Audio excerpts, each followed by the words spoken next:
Concernant l'explosion survenue hier dans un entrepôt de Kalabankura, les premières analyses parlent d'un impact de foudre ayant déclenché l'incendie. Les enquêteurs évoquent également la piste d'un trafic illégal sur les lieux. L'enquête est en cours.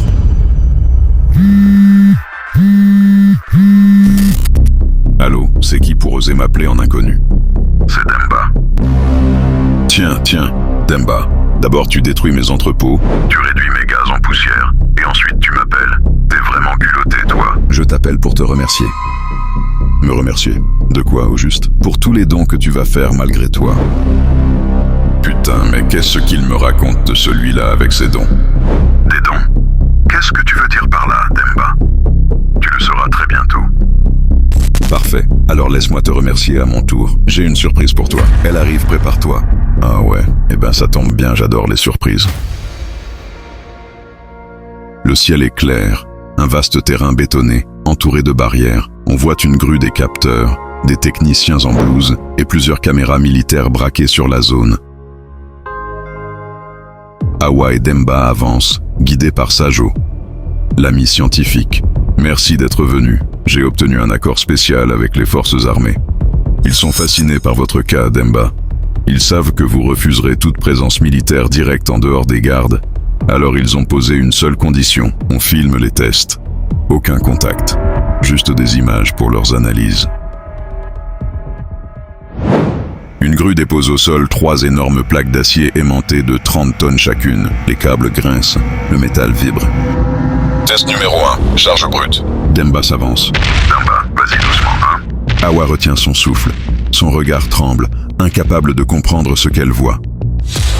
Il soulève 3 énormes plaques d'acier aimantées 90 tonnes au total, comme si c'était du simple plastique. Sajo resta figé. Jamais il n'avait vu un homme porter l'impossible. Demba redescend la plaque et la pose sans bruit, avec un contrôle parfait. Même les soldats, au loin, s'approchaient, choqués par cette force irréelle. Test 2, la vitesse. Une longue piste blanche s'étend devant Demba. Des caméras thermiques sont braquées sur lui. Test numéro 2. Vitesse. Quand le signal retentit, vous courez jusqu'au bout. On veut juste mesurer.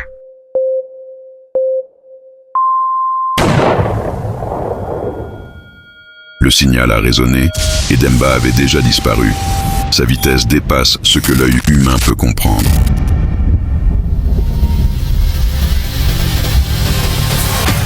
Mais c'est impossible. Je l'ai même pas vu partir. Nos radars n'ont rien capté.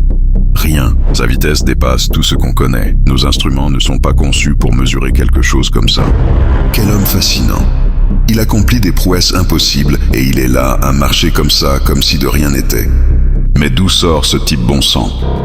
C'est fini. Parce que je te préviens, je commence à avoir faim. Et quand j'ai faim, je deviens pas très raisonnable. Et crois-moi, t'as pas envie de voir ce que ça donne, monsieur le scientifique. J'espère qu'il plaisante parce que là, on dirait vraiment qu'il est sérieux. À cet instant, Sajo ne sut plus si Demba venait d'humoriser ou de prévenir. Oui, c'est fini. Je te jure que c'est fini. T'inquiète pas, j'ai aucune envie que ça se termine mal pour moi. Il partit comme il était venu, calmement. Et pourtant, tous l'avaient compris. Cet homme était sur le point de bouleverser l'équilibre du monde. Sajo reste planté devant un moniteur, le regard accroché aux mesures. Demba, une dernière chose. C'est à propos des résultats. C'est bien ce que je pensais. Quand un humain normal force, ses fibres se tendent, se crispent. Mais vous, c'est différent. Vos muscles respirent. C'est comme si, au lieu de résister à la charge, votre corps l'absorbe. Vous respirez littéralement quand vous soulevez. Et cette respiration décharge l'énergie, la redistribue. Concrètement, ça veut dire une chose. Vous êtes peut-être capable de soulever une masse qui dépasse tout ce que la physique humaine peut concevoir. Et pour la première fois, Demba sembla réellement surpris. Pas effrayé, pas impressionné, juste intrigué. Comme si, au fond, il venait seulement de réaliser. Awa regarde Demba, choqué mais ému. Bref, monsieur le scientifique, j'ai faim et ma patience a des limites. Les tests, pour moi, c'est terminé. C'est comme ça que les hommes oublient Dieu. T'inquiète, il fait peur comme ça, mais en vrai, il n'est pas méchant. Il est doux comme un agneau. Le scientifique sentit son cœur se serrer. Demba le fixait, immobile, avec le regard d'un véritable prédateur. 2 tests lui avaient suffi, et en vérité, la fin n'était qu'une excuse. Par instinct, il refusait de laisser l'orgueil grimper en lui, à cause de la réaction impressionnée des gens autour. Peut-être était-ce ça finalement. La marque des véritables géants, rester maîtres d'eux-mêmes, même quand le monde s'incline. En réalité, les vrais piliers ne cherchent pas à briller, ils construisent dans l'ombre.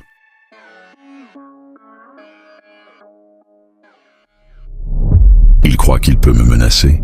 C'est nous qui l'avons élevé. Comme tous les autres, d'ailleurs. Et aujourd'hui, ce trou du cul pense que parce qu'il est fort, il peut s'en sortir. Il a oublié que ce monde ne tourne pas avec la force, il tourne avec l'argent. La force impressionne, l'argent, lui, gouverne. Demba a voulu me défier, très bien. On lui a coupé tous ses accès, ses comptes, ses appuis, il n'a plus rien boss. Trou du cul va. Et maintenant, il pense qu'il va se reconstruire avec une femme? On va voir combien de temps il tient sans elle. On a toujours un œil sur lui. L'émetteur sous sa voiture nous donne sa position au mètre près. Prépare 2 fourgons, 2 lance-roquettes, pas un de moins. Je veux que l'opération soit verrouillée sous tous les angles. Ce soir, on efface sa maison de la carte. On va voir s'il fait encore le héros après ça. Tu dois comprendre que je ne tue pas pour le plaisir, Mamadou. Je tue pour remettre l'équilibre. Plus tard dans la nuit. Alors, c'est ça aimer. Quand elle est près de moi, il y a comme une chaleur qui monte dans mon ventre. Un truc que je contrôle pas. Et mon cœur, il bat vite, trop vite. Parfois j'ai même mal. Comme si mon corps comprenait pas ce qu'elle me fait. C'est étrange, mais j'arrive pas à m'en détacher. Sa peau, elle est si douce, si fragile. Quand je la touche, j'ai l'impression que le monde s'arrête. Comme si tout ça n'était pas réel. Comme si j'étais dans un rêve. Et que, d'une seconde à l'autre, j'allais me réveiller pour retourner dans ma vie sans lumière. Mais elle est devenue mon souffle, ma paix, ma perle précieuse, mon diamant brut. Si je devais donner ma vie pour elle, je le ferais sans hésiter. Elle sait même pas à quel point je tiens à elle. Même endormie, j'ai besoin de la sentir contre moi.